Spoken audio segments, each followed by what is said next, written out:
Have you ever seen a predator on the hunt?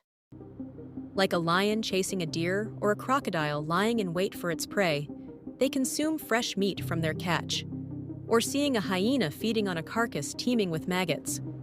Or watching animals drink directly from the river. They do this every day and still remain apex predators, strong and formidable. Now imagine a human doing the same things. Just one sip of river water could lead to terrible suffering from dysentery or cholera. Eating meat that's discolored and smells rotten could cause severe food poisoning or even death. For us, that's a clear sign of consuming unhygienic food. So, why is it that these animals can easily consume rotten carrion without fear of poisoning or severe stomach upset? Why can they drink straight from rivers without worry? That's what we're going to explore in this video. We are going to find out together, why don't scavenging animals get sick from rotten food?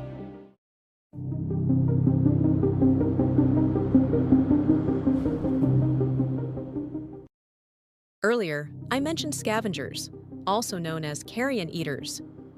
What exactly is a scavenger? And are there animals that specifically feed on decaying matter? The short answer is yes, absolutely. A scavenger is an animal that feeds on the remains of dead organisms. This doesn't just include animal carcasses, but also decaying plant matter. Unlike predators that must actively hunt, scavengers prefer to take advantage of what nature has already provided. While there are many criteria that classify an organism as a scavenger, we will primarily focus on two core categories, which are usually differentiated by their level of dependence on carrion. We will focus on these two types: obligate scavengers and facultative scavengers.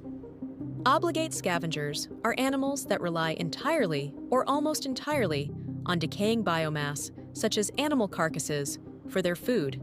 Without carcasses, they could starve because they aren't efficient hunters. A perfect example of this is the vulture. On the other hand, facultative scavengers are animals that can scavenge when needed, but aren't completely dependent on carrion. They can hunt or eat other food sources when carcasses are scarce. As a result, this makes them incredibly flexible and able to adapt to changing environments. Hyenas are a great example of a facultative scavenger. Within the Hyenidae family, there are 4 known species: the spotted hyena, the brown hyena, the aardwolf, and the striped hyena. However, it's the spotted hyena that we most often encounter roaming the savannas of sub-Saharan Africa. Hyenas are not pure scavengers. They are versatile hunters in their own right, capable of chasing down their own prey, stealing a kill from lions, or, of course, devouring a carcass they stumble upon. They often use their intelligence during a hunt, and a key part of their ruthless strategy is targeting the weakest point of their prey. They will deliberately bite the anus or genitals. These areas are rich with major blood vessels, and a single bite from a hyena can quickly tear a main artery, causing the prey to bleed out rapidly and die a slow, agonizing death. This allows the hyena to take down large animals without expending much energy. It may seem cruel, but from a hunting perspective, it's brutally effective. Their role as scavengers is supported by their unique anatomy. They have long, muscular necks that allow them to reach deep into a carcass to feed on the internal organs without dirtying the rest of their bodies. But it's not just the neck. They are equipped with an incredibly powerful jaws. Just consider this. The bite force of a spotted hyena can reach an astonishing 1,100 pounds per square inch. That is nearly twice as powerful as a lion's bite. With that kind of power, they can shatter large bones in a single crunch, earning them the fitting nickname of bone crusher. Their long necks also serve multiple purposes, helping them carry carcasses, tear flesh, and drag heavy bones. All these abilities combine to make the spotted hyena one of the most formidable predators and scavengers on Earth. Think of a hyena's jaws and neck like a sledgehammer. The jaw is the heavy, hard hammerhead that strikes with incredible destructive power, while the neck is the long, strong handle that allows for a powerful swing and transfers maximum energy to the hammerhead. A heavy hammerhead without a strong handle can't be swung effectively. Conversely, a strong handle without a heavy head won't break anything. Both components must be present to create an effective tool. That's exactly what makes hyenas such incredibly effective survivors in the wild. Vultures are among the most well-adapted scavengers on Earth. There are many vulture species found around the world, but they're generally divided into two main groups. The Old World vultures, found in Africa, Asia, and Europe, and the New World vultures, which are found only in the Americas. Despite their similar appearance and ecological role, these two groups are not closely related. Old World vultures belong to the same family as eagles and hawks, while New World vultures are actually more closely related to storks. This is a classic example of convergent evolution, where two different lineages evolve to look alike because they face the same environmental pressures. The biggest difference between them lies in how they find food. Old World vultures rely on exceptional eyesight from high altitudes. Their eyes are designed to scan vast landscapes from great heights, allowing them to spot a carcass or a dying animal from hundreds or even thousands of meters up. In contrast, some New World vultures, like the turkey vulture, possess an extraordinarily powerful sense of smell to locate carrion. They fly at relatively low altitudes, actively sniffing the air for gases released by decaying animals. By following the increasing concentration of these odors, they can accurately locate carcasses hidden beneath the forest canopy. Most vultures soar at altitudes between 1,000 and 3,000 meters. However, the Ruppel's griffon vulture holds the world record, flying up to 11 kilometers above the Earth, a feat documented in 1973 when one collided with a jet aircraft over the Ivory Coast. Vultures are truly built for scavenging, not for hunting live prey. Their bodies simply aren't designed for the hunt. A vulture's feet and claws are very different from an eagle's. Eagles have strong, sharp talons for gripping and killing, whereas a vulture's claws are relatively weak, designed more for walking on the ground than for subduing prey. Their beaks, while strong, are specialized for tearing apart already dead flesh, not for striking or killing. The only time a vulture might hunt is in rare situations. For example, when it comes across an animal that's gravely injured, dying, or an abandoned newborn too weak to defend itself. A vulture might take advantage of the situation and dispatch the animal quickly. For the vulture, such an animal is functionally no different from a carcass. With their curved beaks and featherless necks, they can easily tear open tough hides, reach the nutrient-rich internal organs, and keep their plumage clean from blood. These adaptations make vultures some of the most efficient and specialized scavengers on the planet. When feeding on carcasses, hyenas and vultures are rarely alone. They gather in large groups, making them incredibly efficient at cleaning up massive amounts of carrion.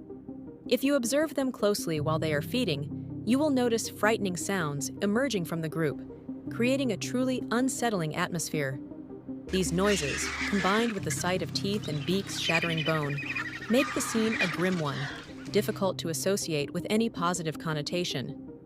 Furthermore, it's no surprise then that in many African cultures, hyenas are often linked to the supernatural. They are seen as symbols of evil spirits, dark magic, and even as omens of bad fortune. This image stems largely from their eerie behavior, the haunting laughter, the nighttime scavenging, and the terrifying noise of a feast in the dark.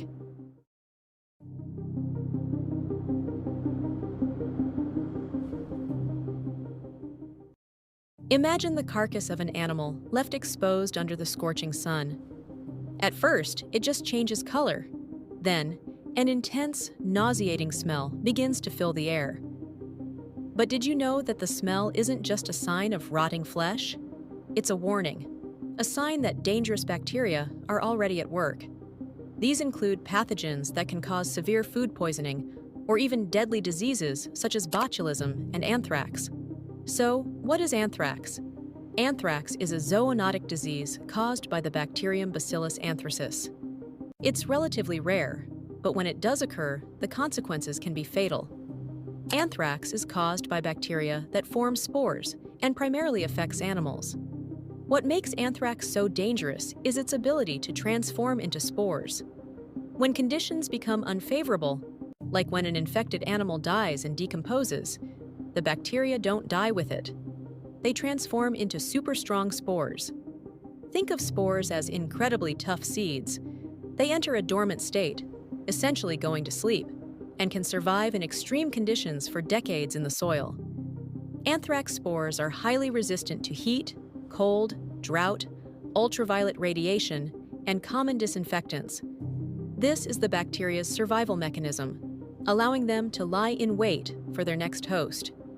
Anthrax can enter the body in several ways. Through the skin, spores can enter via even the smallest wound, leading to blistering ulcers and a black scab known as cutaneous anthrax, which is the most common form in humans and the least dangerous if treated early. In addition to skin exposure, anthrax can also be inhaled, where microscopic spores drift with dust and enter the lungs to multiply, leading to inhalation anthrax, a rare but extremely lethal type that can cause severe shortness of breath, crushing chest pain, seizures, and death within hours if not immediately managed. Additionally, gastrointestinal anthrax can occur when people consume contaminated, undercooked meat, causing the spores to attack the intestines and leading to severe abdominal pain, vomiting of blood, and frequently, death. The symptoms of anthrax can be deceptive. Initially, they resemble the flu, mild fever, fatigue, or a cough. But the disease progresses rapidly, leading to breathing problems, internal bleeding, and organ failure. That's what makes anthrax so frightening. It gives a false sense of security before striking with deadly force. The outcome can be devastating. In animals, anthrax often kills suddenly, sometimes before any signs of illness appear. In humans, the mortality rate can exceed 80% if left untreated. And the most terrifying part is this. Once anthrax spores escape from a carcass and mix with the soil, they can remain alive for decades, waiting to infect the next generation.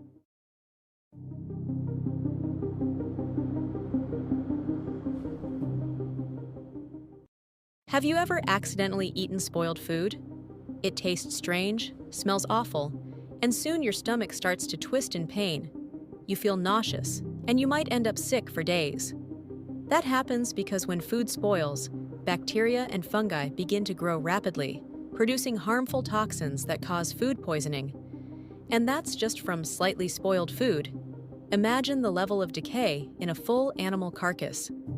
So how can hyenas and vultures eat rotten meat so casually, tearing through decomposing flesh until nothing is left? They even go for the softest parts of a carcass, like the anus, sometimes swallowing bits of feces mixed with bacteria-filled tissue. How can they handle such extreme meals without getting sick?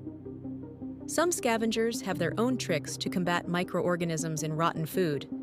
For instance, carrion-eating bees spray antimicrobial saliva onto their food before consuming it.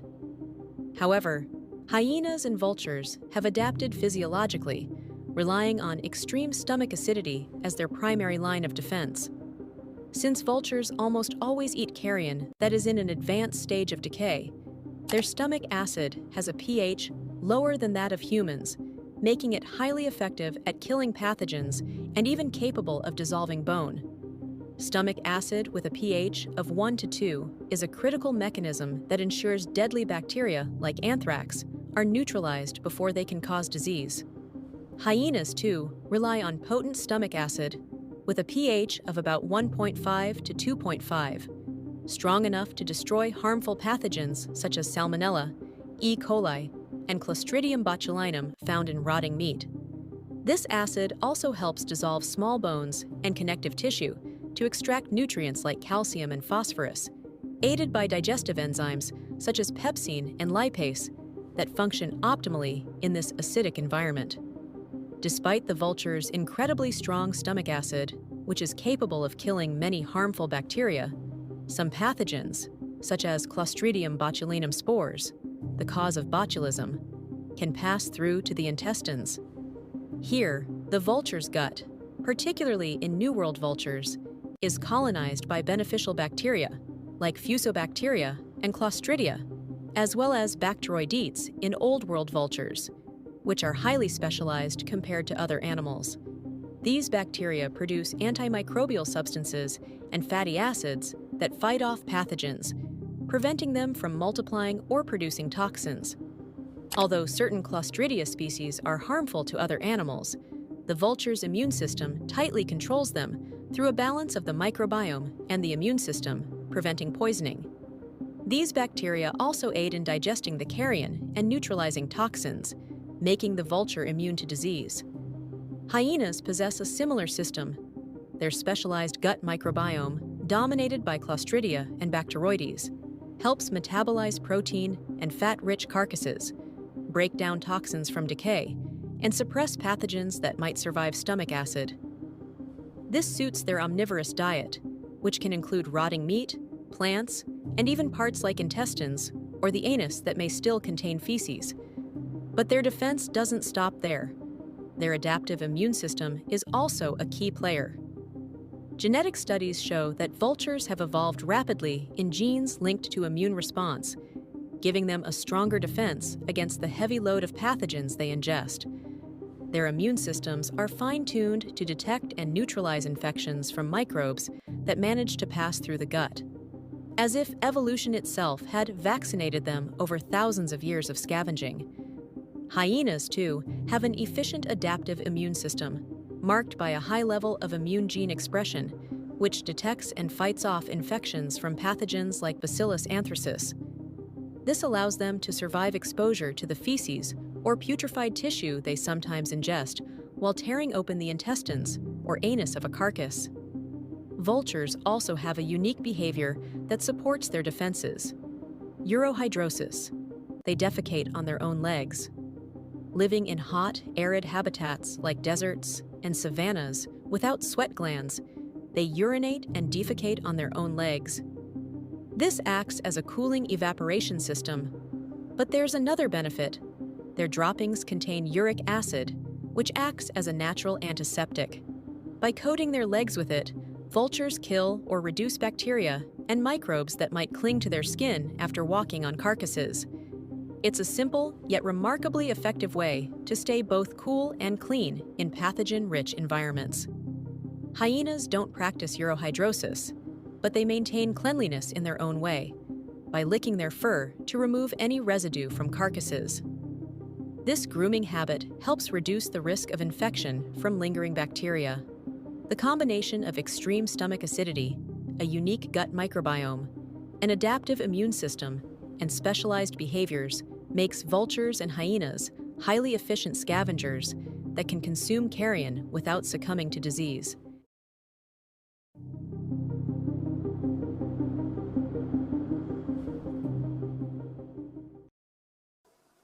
For many people, hyenas are synonymous with a sinister laugh and a cunning nature, while vultures are seen as symbols of death. This image is deeply ingrained in our cultures, folklore, and films, but the truth is far from that. In reality, vultures and hyenas play a vital role in preventing the spread of dangerous pathogens and viruses to humans. Their remarkable ability to consume carrion makes them nature's most efficient cleanup crew. A spotted hyena can consume up to 33% of its body weight in one meal, especially after long periods of hunger or when it finds a large carcass. Meanwhile, a vulture can eat about 20% of its body weight in a single feeding. Their efficiency in consuming carcasses helps keep the environment clean, preventing the spread of disease and maintaining ecological balance. If scavengers were removed from nature, carcasses would begin to accumulate, allowing microorganisms, including dangerous pathogens, to thrive and spread to both animals and humans. Tragically, such an event has already occurred in India, where the population of one of the most important scavenger species, the vulture, suffered a catastrophic decline due to poisoning. The main culprit was an anti-inflammatory drug called diclofenac, administered to cattle and other livestock. When these cattle died, residues of the drug remained in their bodies. Vultures that fed on the contaminated carcasses suffered fatal kidney failure, leading to a mass die-off. Since the early 1990s, India's vulture population has plummeted by over 95% within just a decade. The consequences were devastating. Carcasses that were once quickly cleaned up by vultures began piling up in villages. And who replaced them? Stray dogs. As they took over the role of scavengers, their population exploded by an estimated 5 to 7 million in the years following the vulture decline. With that came a surge in diseases like rabies and anthrax, spreading more easily to humans. What began as a simple ecological imbalance turned into a public health crisis, costing thousands of human lives each year, all because one crucial group of scavengers disappeared. A similar tragedy has unfolded in Africa. Over the past 30 years, several vulture species have declined by 80 to 97%. But unlike in India, where poisoning was unintentional, in Africa it's often deliberate. Poachers hunting rhinos and elephants for their horns or tusks intentionally poison carcasses. The reason is chillingly strategic. Large flocks of circling vultures are an obvious visual signal to park rangers that a carcass, and likely a poaching event, is nearby. By killing vultures, poachers eliminate this natural alarm system, buying themselves more time to escape before being detected. This practice has pushed species like the African white-backed vulture, hooded vulture, and Rappel's vulture to a critically endangered status. The death of these vultures causes carcasses to accumulate, which then becomes food for feral dogs, leading to a dramatic increase in their population. The sharp rise in stray dog populations directly increases the risk of rabies transmission to humans. Fortunately, in recent years, there has been a growing awareness of the importance of these scavengers in their natural habitats. This recognition has sparked numerous conservation programs dedicated to their protection, offering a beacon of hope for these misunderstood guardians of our ecosystems.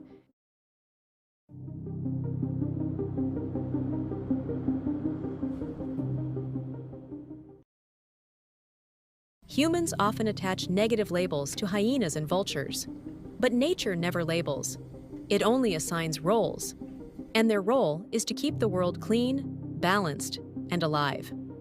Hyenas and vultures are the bridge between death and life. They ensure that nothing goes to waste, that nothing is left to rot and spread disease. If we could let go of our prejudice, we'd see that they are not symbols of darkness, but the unseen guardians of the cycle of life. They are living proof that even in the darkest parts of nature, there is purpose and beauty. I hope this video can help educate and remind us of how important they are in the wild. And may it also inspire awareness so that incidents, whether intentional or not, that damage their habitats and ecosystems never happen again.